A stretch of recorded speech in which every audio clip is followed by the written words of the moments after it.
Hi guys. So I figured I would talk to you about our scary story today. You will be finishing your scary story and editing it. I wanted to have this video because I figured you could play the video, pause it, go do what it asks, and then come back. So just a quick review of the rules. You are writing a scary story and you do have creative autonomy. The rules are, though, you can't harm the school or people in it. So you can't say that you're going to blow up the school. You can't say that your best friend, who just so happens to go to the same school as you right now, magically gets murdered, right? We need to keep this very fictional, not involving real life here. Nothing sexual ever. Don't make it awkward, right? Somebody can lose an arm, but our private parts need to stay out of your story. And then no harming or killing of babies. So, aside from that, go forth and be as scary and as weird as you want. It's your story. We are shooting for 1,500 words minimum. So, you have had more than a full hour to be writing your story. This is also a friendly reminder that if you would like to use speech to text, that Google Docs will do that. So you have to talk and it will write out the sentences for you. You do have to do some little weird tips and tricks, such as if you're at the end of a sentence, you have to say period and it will do the space afterwards for you. If you decide you want to do speech to text, you can message me anytime today during school hours and I will give you some help with that. All right, so some of you did some of these edits in class yesterday. Some of you were too busy just trying to get words on a page. Either way, we are here now. So even if you did this, I want to make sure that you highlight it today.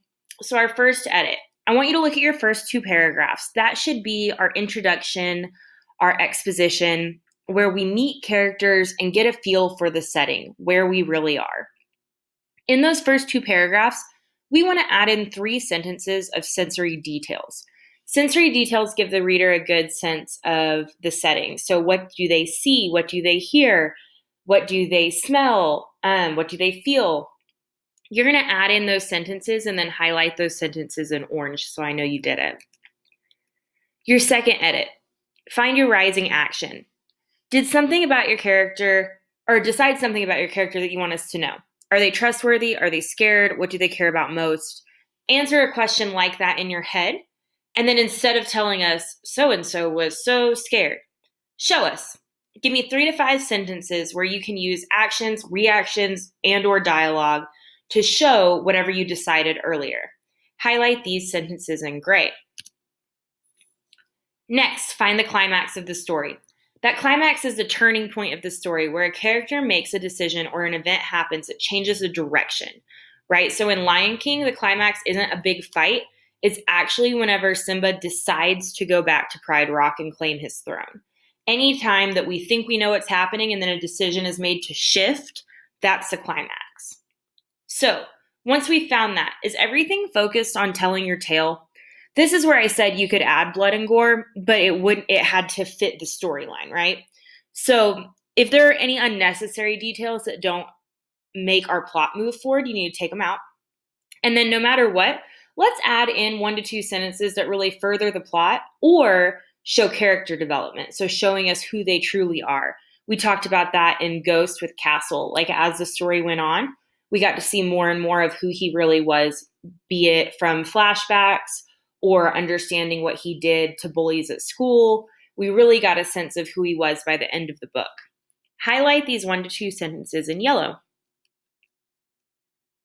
Next, some of you have been using paragraphs, and I don't even want you to stress out. Some of you wrote a big block of text, and I need you to find where we could hit enter and then tab to make paragraphs. So let's make sure that the ideas from one paragraph to another flow in a cohesive manner. So even if you have been using paragraphs, let's read the end sentence of every paragraph and the beginning sentence and make sure that things are flowing. If not, let's just add in a sentence or two to make it make sense for your reader. So just like in the movies, authors can use special effects in their work. So a one-word sentence or a bunch of sentence fragments can make an abrupt statement. A series of short, choppy sentences can be used to build suspense or to show breathlessness of a character. Find a place in your story where you could break the rules to create an effect. add in that effect and highlight it in neon green. And then lastly, we're going to look at our document for any of those underlined red words, any grammatical errors. Let's make sure we've capitalized the word I. Make sure you have a punctuation mark at the end of a sentence, be it a period, exclamation point, question mark.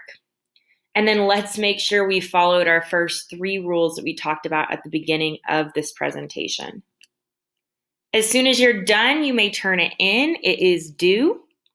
I'm going to look for your highlights as part of your grading, as well as your word count. I am so excited to read your stories. You guys have been doing great. I hope you have a great day where we don't have to come into school.